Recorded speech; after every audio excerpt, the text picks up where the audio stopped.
Watch a crowd during the final seconds of a tied elimination match. People scream, weep, and clutch their chests. The tension in the stadium is palpable, projecting a level of stress usually reserved for moments of actual physical danger.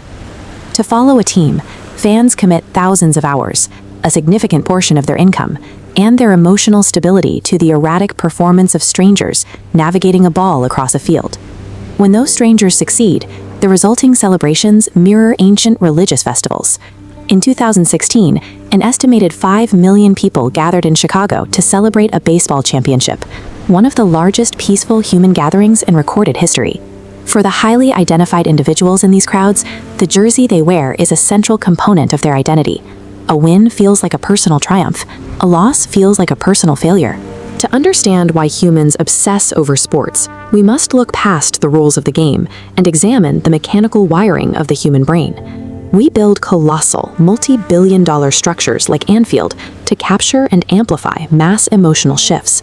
These stadiums function as focal points for a visceral human response that has significant physical consequences.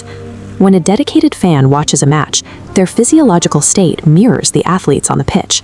Their heart rate accelerates and their blood pressure rises, as if they are the ones taking the physical hits. This chart shows the real-time testosterone levels of an invested fan during a match.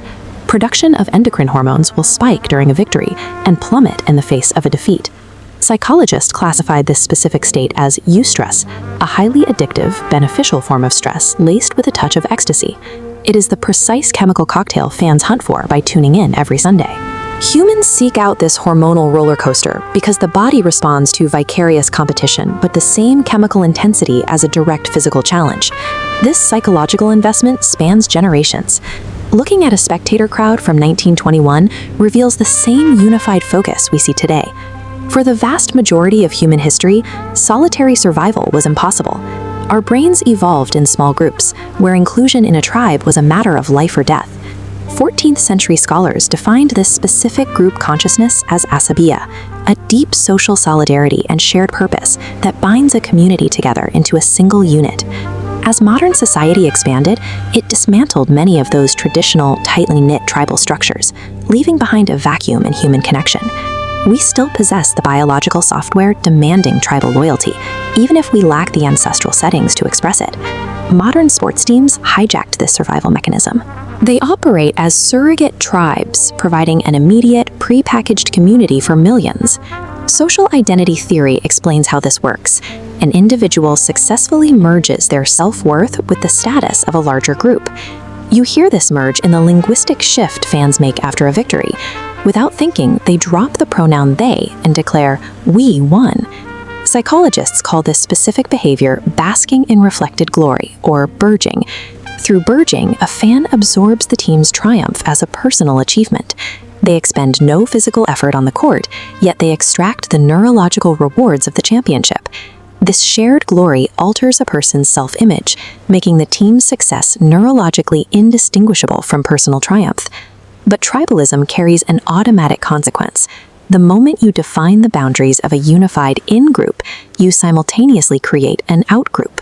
This division triggers in-group favoritism, a bias so powerful it can distort how fans perceive physical events. In controlled studies, fans of rival teams watching the exact same recorded foul will report completely different counts of infractions, each perceiving a reality that favors their own tribe. When an individual watches a member of that outgroup fail, a specific region of the brain called the ventral striatum flares with intense electrical activity. The ventral striatum is the brain's reward center. It is administering a dose of schadenfreude, the chemical pleasure derived from observing another group's misfortune. Sports rivalries are not born from a hatred of the game. They are biological mechanisms designed by evolution to fortify the fan's own collective identity. This deep neurological attachment creates a vulnerability. When a deeply identified fan watches their team suffer a devastating loss, the brain interprets it as a direct threat to the self. Casual fans execute a defense mechanism known as corfing. To protect their self-esteem, they distance themselves, declaring they lost. Die-hard fans cannot execute this maneuver. Because their sense of self is structurally tied to the organization, pulling away causes significant psychological friction.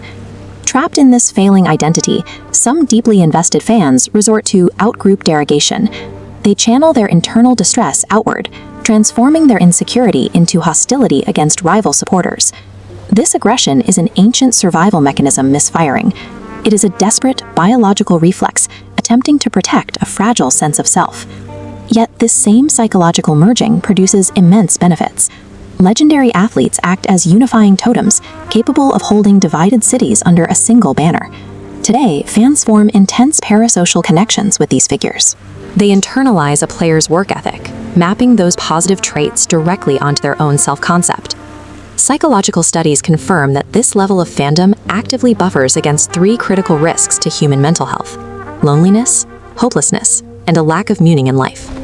It grants individuals an inherited, lifelong community and a safe, socially sanctioned space to express collective emotion. The game provides the catalyst for this obsession, but the obsession itself is rooted in the fundamental human requirement for a tribe.